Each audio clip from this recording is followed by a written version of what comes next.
Hello everyone, my name is Gloria and this is my classroom management plan. I am currently not working in education. I'm transitioning from case management and social work.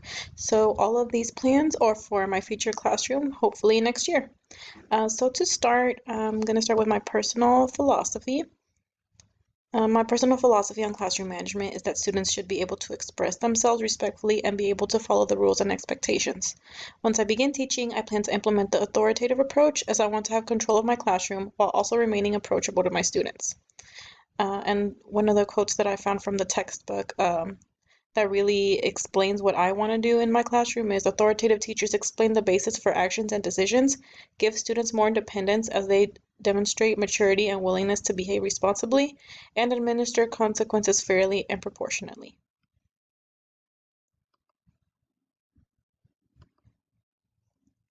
This is the basic room arrangement that I would like to have.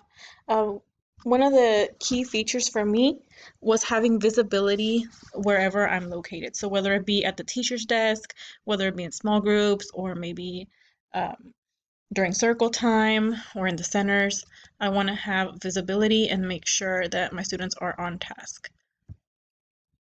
And this is just where I discuss a little bit of that. I also left areas open to avoid student traffic from becoming a distraction and decided to place desks together to encourage student collaboration. I also wanted to note that I would like to have the computers facing the teacher's desk or facing out so that I can monitor my students.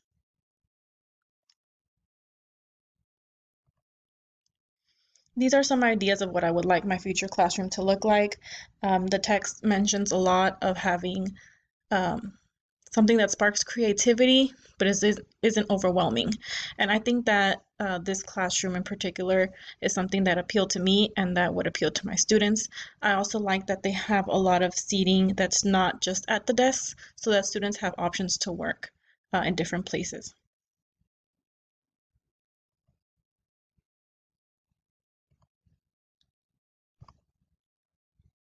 Okay, I have 5 basic rules. Listen to directions, be respectful and nice, work as a team, stay safe, and try your best.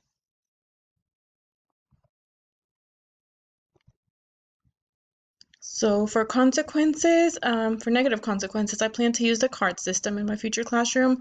I would like to teach first grade or kindergarten.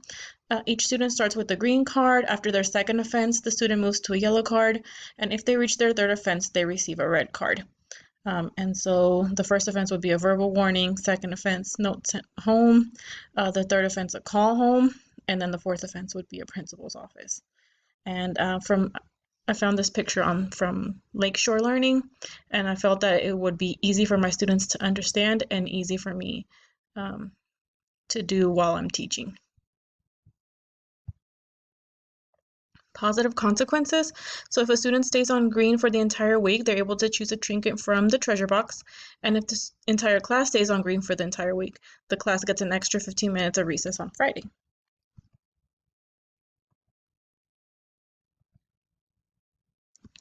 So some routines and procedures that I want to teach my students are that my desk and storage areas are to be accessed with permission only, that the drinking fountain, pencil sharpener, or other popular areas may be used quietly by one student at a time, that the centers will be assigned by teacher, but during inclement weather, students can use the center of their choice 4 at a time.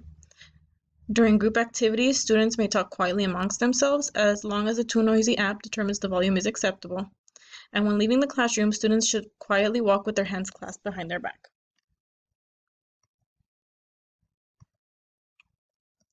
Special populations. So I plan to address the needs of students who have learning disabilities by providing them with predictable routines, pointing out cues, emphasizing directions, and modeling appropriate behaviors.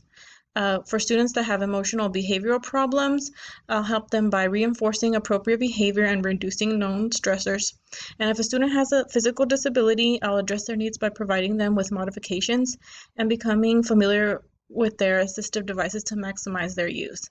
I feel that if I'm familiar with the device, then I'll be able to help students use it both inside and outside of the classroom and to really take advantage of the help that it gives the student.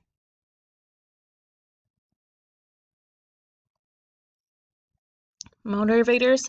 So for intrinsic motivators, I want to allow students to choose seating arrangements when appropriate. Um, I also think that this will help them promote collaboration.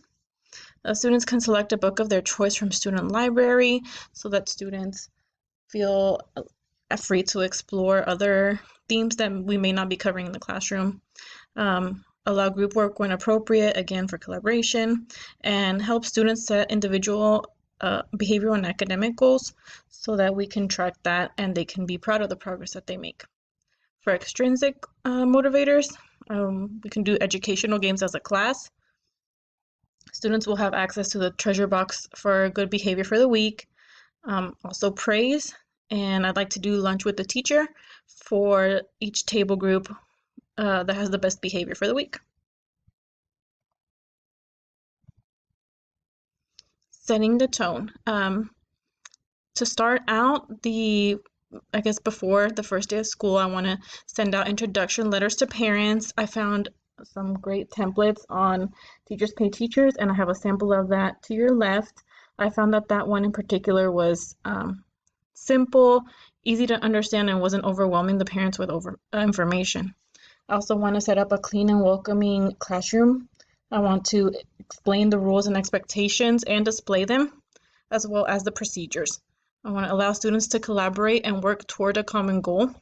And I know that I need to be consistent with consequences so that students know what to expect.